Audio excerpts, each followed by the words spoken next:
You ask Tiger to solve. This deals with linear equations with one unknown. The final result is p equals 1 over 90. Let's solve it step by step. Simplify the expression. Find the lowest common denominator. Multiply the denominators. Multiply the numerators. Combine the fractions. Combine the numerators. Swap sides.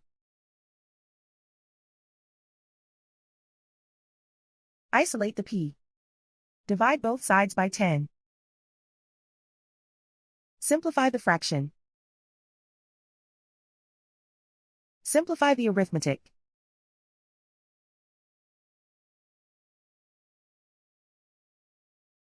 And so the final result is p equals 1 over 90.